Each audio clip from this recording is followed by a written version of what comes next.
Niccolo Machiavelli, सिर्फ ये नाम ही काफी है। हाँ बिल्कुल। दिमाग में एक तस्वीर बनती है, अंधेरे में बैठा कोई शख्स जो राजाओं को सिखा रहा है कि कैसे झूठ बोलना है, धोखा देना है और सत्ता के लिए किसी भी हद तक जाना है। शैतान का शिक्षक, इतिहास ने उन्हें यही नाम दिया है। लेकिन क्या कहानी वाकई सिर्फ इतनी ही है? आज हम इसी की गहराई में जाएंगे। हम ये समझने की कोशिश करेंगे कि क्या मैकियावेली सच में बुराई के पैरोकार थे या फिर वो बस उस कड़वी सच्चाई को बयान कर रहे थे जिसे देखने की हिम्मत किसी में नहीं थी। और ये समझने के लिए, जैसा आपने कहा, उनके समय को, उनके शहर को समझना बहुत जरूरी है। 15वीं सदी का फ्लोरेंस। हाँ, ये कोई शांत आदर्श जगह नहीं थी।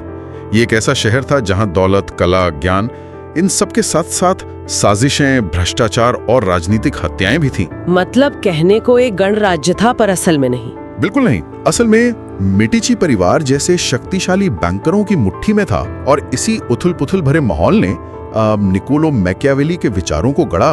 तो मैकियावेली की कहानी शुरू कहाँ से होती है?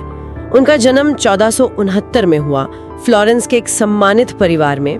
लेकिन यहाँ एक दिलचस्प बात है। हाँ, उनके पिता बर्नार्डो परिवार के सबसे गरीब सदस्य थे। अच्छा। वो एक वकील थे जिनका करियर एक तरह से ठप हो चुका था। तो मैकियावेली ने कोई विलासिता नहीं देखी। उन्होंने किताबें देखी। हाँ, उन्होंने किताबें देखी। उनके पिता के पास ज्यादा कुछ नहीं था, लेकिन एक बहुत अच्छी लाइब्रेरी थी। और घर का माहौल भी बड़ा अनोखा था, जैसा कि स्रोत बताते हैं। बहुत अनोखा। पिता बर्नार्डो धर्म को लेकर काफी शंकालु थे, जो उस दौर में एक खतरनाक बात रही होगी। बहुत ज्यादा। और दूसरी तरफ थी उनकी माँ। वो एक धर्मनिष्ठ कवयित्री थी जो धार्मिक भजन लिखती थी। तो एक तरफ तर्क और संदेह है और दूसरी तरफ आस्था और कला। और ये दोनों धाराएं मैकियावेली के लेखन में हमेशा दिखती हैं। और जिस फ्लोरेंस में वो बड़े हो रहे थे, वो भी ऐसे ही विरोधाभासों से भरा था। जैसा आपने कहा, कागज पर गणराज्य, लेकिन असल में मेडिची परिवार का दबदबा। वो लोग चुनाव की लॉटरी प्रणाली में हेरफेर करते थे ताकि सत्ता हमेशा उनके वफादार लोगों के हाथ में ही रहे। हाँ, तो मैकियावेली ने ये सब बचपन से देखा था, ये राजनीतिक पाखंड। और सिर्फ देखा ही नहीं, उन्होंने इसे जिया।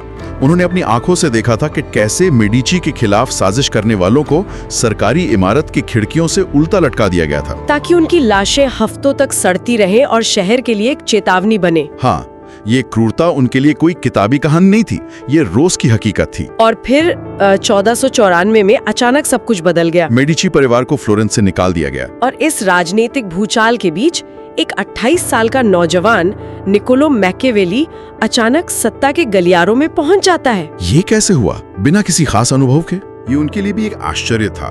उन्हें फ्लोरेंस सरकार में एक महत्वपूर्ण पद मिला और अगले 14 सालों तक वो फ्लोरेंस के शीर्ष राजनयिक और रक्षा सचिव रहे। 14 साल? हाँ, एक लंबा समय। उन्होंने फ्रांस के राजा से लेकर पवित्र रोमन सम्राट तक यूरोप के सबसे शक्तिशाली लोगों के साथ बातचीत की।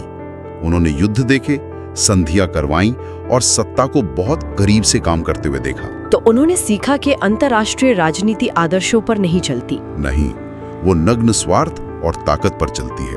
लेकिन फिर किस्मत ने दोबारा पलटी खाई। 1512 में स्पेनिश सेना की मदद से मेडिची परिवार सत्ता में वापस आ गया और मैकियावेली का करियर एक ही झटके में खत्म हो गया। सिर्फ खत्म नहीं, बर्बाद हो गया। उन पर मेडिची के खिलाफ साजिश में शामिल होने का आरोप लगा। उन्हें गिरफ्तार किया गया और स्ट्रापेडो नाम की भयानक यातना दी गई, जिसमें उनके हाथों को पीछे बांधकर उन्हें हवा में लटका दिया जाता था। हाँ, वो टूट गए, लेकिन उन्होंने गुनाह कबूल नहीं किया। बाद में उन्हें शहर से निकाल दिया गया। तो एक शीर्ष राजनयिक से सीधे जमीन पर आ गिरे, निर्वासित, अपमानित और बेरोजगार। और इसी हताशा और खालीपन से उस किताब का जन्म हुआ जो आज तक बदनाम है, द प्रिंस। आखिर ऐसा क्या था उसमें जिसने पूरी दुनिया में तहलका मचा दिया? उसमें एक ऐसी सच्चाई थी जिसे कोई सुनना नहीं चाहता था। मैकियावेली ने राजनीति से नैतिकता का नकाब पूरी तरह से नोच फेंका। मतलब सदियों से जो सिखाया जा रहा था। हाँ, कि एक अच्छे शासक को दयालु, ईमानदार, गुणी होना चाहिए, एक अच्छा ईसाई होना चाहिए। मैकियावेली ने कहा ये सब बकवास है। बिल्कुल। उन्होंने कहा एक शासक का एकमात्र लक्ष्य है राज्य को हासिल करना और उसे बनाए रखना, और अगर इसके लिए उसे क्रूर या धोखेबाज बनना पड़े तो वही सही। मतलब परिणाम ही सब कुछ है, तरीका कुछ भी हो। ये सुनने में आज भी चौंकाने वाला लगता है। हाँ। क्या उन्होंने इसका कोई उदाहरण दिया? कोई ऐसा नेता जिसे वो आदर्श मानते हो? हाँ, और वो उदाहरण ही उनके दर्शन का सबसे क्रूर और स्पष्ट चित्रण है, सेजारे बोर्जिया। पोप का बेटा। एक निर्दयी और महत्वाकांक्षी योद्धा। हाँ, मैकियावेली उससे एक राजनयिक के तौर पर मिले थे और उसकी कार्यशैली से बहुत प्रभावित थे। तो कहानी क्या है? कहानी ये है कि बोर्जिया ने चिजेना नाम के एक शहर पर कब्जा किया जो बहुत अराजक था। तो व्यवस्था स्थापित करने के लिए उसने क्या किया? उसने अपने सबसे क्रूर कमांडर रामिरो दे वोरका को भेजा। अच्छा। दे लोरका ने शहर में आतंक फैला दिया। उसने लोगों को मारा, उनकी संपत्ति छीनी और बेरहमी से विद्रोह को कुचल दिया। तो शहर में शांति तो आ गई? लेकिन ये डर पर आधारित शांति थी और लोग दे लोरका से नफरत करने लगे। तो बोर्जिया ने एक समस्या तो सुलझाई, लेकिन एक नई समस्या खड़ी कर दी। अब लोग उसके कमांडर से और शायद उससे भी नफरत करते थे। बिल्कुल। और अब बोर्जिया ने जो किया वो किसी फिल्म के सीन से कम नहीं था। वो खुद शहर आया और उसने देखा कि शांति स्थापित हो चुकी है और अब दे लोरका की जरूरत नहीं है, बल्कि वो एक बोझ बन गया है। तो एक सुबह शहर के लोगों ने देखा कि चौक पर क्या रामिरो दे लोरका की लाश पड़ी है। अरे, 2 टुकड़ों में कटी हुई एक खूनी कुल्हाड़ी के साथ। ये तो भयानक है। उसने अपनी ही आदमी को मरवा दिया। हाँ, और फिर उसने लोगों को बताया कि दे लोरका एक राक्षस था जिसने अपनी मर्जी से अत्याचार किए थे और उसने मतलब बोर्जिया ने शहर को उस राक्षस से न्याय दिलाया है। वाह। एक ही झटके में उसने 2 लक्ष्य हासिल किए। शहर में शांति भी स्थापित कर दी और लोगों की नफरत को भी शांत कर दिया, बल्कि उनका नायक बन गया। क्रूर था, गणनात्मक था और मैकियावेली के अनुसार राजनीतिक रूप से शानदार था। एक मिनट, लेकिन क्या इससे लोग बोर्जिया से और ज्यादा नहीं डर गए होंगे? क्या ये नफरत को जन्म नहीं देगा? ये एक बेहतरीन सवाल है और यही मैकियावेली का सूक्ष्म अध्ययन काम आता है। उनके अनुसार लोग बोर्जिया से डरे पर उन्होंने उससे नफरत नहीं की। ऐसा क्यों? नफरत तब होती है जब कोई शासक लोगों की संपत्ति या उनकी औरतों को छीनता है। बोर्जिया ने सारी क्रूरता का दोष दे लोरका पर मढ़ दिया। उसने खुद को न्याय के दूत के रूप में पेश किया। तो ये डर और सम्मान का एक खतरनाक मिश्रण था। बिल्कुल। और यहीं से उनका वो प्रसिद्ध विचार आता है कि एक शासक के लिए प्रेम किए जाने से बेहतर है कि उससे डरा जाए। हाँ, उनका तर्क बहुत व्यवहारिक था। वो कहते थे कि प्रेम एक बंधन है जिसे लोग अपने स्वार्थ के लिए कभी भी तोड़ सकते हैं, क्योंकि इंसान स्वभाव से मतलबी होता है। सही, लेकिन डर सजा के खौफ पर टिका होता है और ये खौफ कभी खत्म नहीं होता। आप ये नियंत्रित नहीं कर सकते कि लोग आपसे प्रेम करेंगे, लेकिन आप ये नियंत्रित कर सकते हैं कि वो आपसे डरें। बस ये सुनिश्चित करना है कि डर नफरत में ना बदले। हाँ, ये बहुत जरूरी है। और ईमानदारी का क्या एक शासक को हमेशा सच बोलना चाहिए? मैकियावेली के अनुसार बिल्कुल नहीं।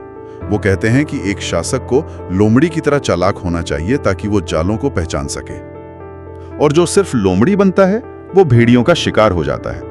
आपको दोनों बनना होगा। तो अगर वादा निभाने से राज्य को नुकसान हो तो वादा तोड़ देना चाहिए। हाँ। लेकिन अगर कोई शासक लगातार झूठ बोलेगा और वादे तोड़ेगा तो कोई उस पर भरोसा कैसे करेगा? यहीं पर दिखावे की कला आती है। मैकियावेली कहते हैं कि एक शासक के लिए दयालु, ईमानदार या धर्मनिष्ठ होना जरूरी नहीं है, लेकिन वैसा दिखना बहुत जरूरी है। अच्छा। क्योंकि ज्यादातर लोग आपको सतह से आंकते हैं। बहुत कम लोग आपकी असलियत को समझ पाते हैं, और अगर आप सफल होते हैं तो लोग आपके तरीकों पर सवाल नहीं उठाते। परिणाम ही आपके हर काम को सही ठहरा देता है। बिल्कुल। ये विचार आज भी उतने ही प्रासंगिक और परेशान करने वाले हैं। लेकिन द प्रिंस सिर्फ नेताओं के लिए एक गाइड बुक नहीं थी, इसमें एक गहरा दर्शन भी छुपा है। और वो दर्शन वर्च्यू और फॉर्चूना की अवधारणा में छुपा है। वर्च्यू और फॉर्चूना। उस समय ज्यादातर लोग मानते थे कि सब कुछ ईश्वर की मर्जी या भाग्य यानी फॉर्चूना से होता है। मैकियावेली ने इस विचार को चुनौती दी। उन्होंने कहा कि फॉर्चूना हमारी जिंदगी की आधी घटनाओं को नियंत्रित कर सकती है, लेकिन बाकी आधा हिस्सा हमारी वर्च्यू पर निर्भर करता है। और वर्च्यू का मतलब सिर्फ गुण या सदाचार नहीं है जैसा कि हम समझते हैं। नहीं, बिल्कुल नहीं। मैकियावेली के वर्च्यू का मतलब था हिम्मत, बुद्धिमत्ता, महत्वाकांक्षा, क्रूरता और कोई भी ऐसा गुण जो आपको अपने लक्ष्य तक पहुंचने में मदद करे। ये समय और अवसर को पहचानने और उसके अनुसार ढलने की क्षमता है। हाँ, ये परिस्थितियों का गुलाम बनने के बजाय उनका स्वामी बनना है। ये इंसान की अपनी इच्छा शक्ति है जो भाग्य की लहरों का सामना कर सकती है। इसे समझाने के लिए वो नदी का एक शानदार उदाहरण देते हैं। वो कहते हैं कि फॉर्चूना एक विनाशकारी नदी की तरह है जो जब उफान पर आती है तो सब कुछ बहा ले जाती है। जब बाढ़ आती है तो आप कुछ नहीं कर सकते, लेकिन जब मौसम शांत हो तब आप अपनी वर्च्यू का इस्तेमाल करके बांध और तटबंध बना सकते हैं, ताकि जब अगली बार बाढ़ आए तो उसका पानी या तो नियंत्रित हो जाए या किसी और दिशा में मुड़ जाए। संदेश साफ है, भाग्य केवल उन्हीं पर हावी होता है जो तैयारी नहीं करते। और ये सब इस मूल धारणा पर आधारित है कि दुनिया कैसी है, न कि कैसी होनी चाहिए। ये शायद उनकी सबसे डरावनी और सबसे सच्ची बात है। हाँ, वो कहते हैं कि जो इंसान ये सोचकर जीता है कि लोग अच्छे होते हैं और उन्हें हमेशा नैतिक व्यवहार करना चाहिए, वो धोखेबाजों और दुष्टों की इस दुनिया में खुद अपना विनाश निश्चित कर रहा है। आपको दुनिया को उसकी असलियत में देखना होगा। हाँ, एक ऐसी जगह जहां अच्छाई है लेकिन स्वार्थ, धोखा और खतरा भी उतना ही सच है। आदर्शों की दुनिया में जीने वाला यथार्थ की दुनिया में मारा जाता है। लेकिन इन सभी सिद्धांतों और इस कठोर यथार्थवाद में एक गहरी विडंबना छिपी है। क्या? मैकियावेली खुद एक असफल मैकियावेलियन थे। ये सबसे बड़ा विरोधाभास है। उन्होंने ये किताब द प्रिंस लोरेंजो मेडिची को प्रभावित करने और एक नौकरी पाने के लिए लिखी थी। लेकिन लोरेंजो ने इसे शायद कभी गंभीरता से पढ़ा ही नहीं। लगता तो यही है। मैकियावेली को वो नौकरी कभी नहीं मिली। वो अपनी बाकी की जिंदगी गुमनामी में लिखते हुए गुजारते रहे। और उनके सिद्धांत भी एक तरह से आत्म पराजय वाले हैं। मतलब कोई ऐसे इंसान पर भरोसा क्यों करेगा जो खुलेआम कहता हो कि धोखा देना जरूरी है। सही बात है। जैसे ही आप ये राज खोल देते हैं, आप खुद अविश्वसनीय हो जाते हैं। तो फिर सवाल उठता है कि एक राजनीतिक रूप से असफल व्यक्ति इतिहास का सबसे प्रभावशाली राजनीतिक विचारक कैसे बन गया? उनकी ये शैतानी छवि बनी कैसे? इसकी कहानी भी बहुत दिलचस्प है। उनकी मृत्यु के बाद जब द प्रिंस प्रकाशित हुई तो कैथोलिक चर्च ने इसे तुरंत प्रतिबंधित कर दिया और इसे शैतान की उंगली से लिखी किताब कहा। हाँ, लेकिन उनकी छवि को असल में फ्रांस में गढ़ा गया। अच्छा। हुआ ये कि फ्रांस में सेंट बार्थोलोम्यू डे का नरसंहार हुआ, जिसमें हजारों प्रोटेस्टेंट मारे गए। इसका दोष रानी कैथरीन डे मेडिची पर डाला गया, जो संयोग से उसी लोरेंजो मेडिची की रिश्तेदार थी। बिल्कुल। और क्योंकि कैथरीन इतालवी थी, उनके दुश्मनों ने एक कहानी घड़ी। एक लेखक ने दावा किया कि रानी के सारे क्रूर काम मैकियावेली की शिक्षाओं से प्रेरित थे। तो उसने मैकियावेली को एक धोखेबाज, नास्तिक इतालवी खलनायक के रूप में चित्रित किया। हाँ, जो फ्रांसीसी दरबार में जहर घोल रहा था।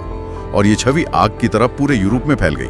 इससे पहले कि द प्रिंस का अंग्रेजी में अनुवाद होता, इंग्लैंड के नाटकों में मैकियावेल नाम का एक किरदार लोकप्रिय हो चुका था। हाँ, एक ऐसा खलनायक जो साजिशें रचता है और पीठ में छुरा घोंपता है। शेक्सपियर के रिचर्ड III जैसे किरदार इसी छवि से प्रेरित थे। इस तरह मैकियावेली का नाम हमेशा के लिए बुराई का पर्याय बन गया। अक्सर उन लोगों द्वारा जिन्होंने उनकी एक भी पंक्ति नहीं पढ़ी थी। तो आज इन सब बातों का क्या मतलब है? मैकियावेली का मूल तर्क ये था कि एक अच्छा इंसान और एक अच्छा नेता होना ये दो अलग अलग बातें हैं, और कभी-कभी ये एक दूसरे के बिल्कुल विपरीत होती हैं। आज भी राजनेता नैतिकता और मूल्यों की बात करते हैं, लेकिन सत्ता का खेल अक्सर उन आदर्शों से बहुत दूर मैकियावेली के नियमों के अनुसार ही खेला जाता है। और उनका दर्शन सिर्फ राजनीति के बारे में नहीं है। नहीं, ये दुनिया में अपने लक्ष्यों को प्राप्त करने के बारे में भी है। ये हमें उस असहज सच्चाई से रूबरू कराता है कि दुनिया हमेशा निष्पक्ष नहीं होती और सिर्फ अच्छे होने से सफलता नहीं मिलती। उनका यथार्थवाद परेशान करने वाला है, लेकिन शायद इसीलिए जरूरी भी है। हाँ, मैकियावेली के लेखन में एक खतरनाक आकर्षण है। वो आपको उस अंधेरी सच्चाई को देखने के लिए मजबूर करते जिसे हम नजरअंदाज करना पसंद करते हैं। सही कहा। तो श्रोताओं के लिए एक अंतिम विचार छोड़ जाते हैं। शायद असली सवाल ये नहीं है कि मैकियावेली सही थे या गलत। असली सवाल ये है, ज्यादा खतरनाक क्या है? उनके विचारों को पूरी तरह से अपना लेना या इस भ्रम में जीते रहना कि दुनिया उनके सिद्धांतों पर नहीं चलती।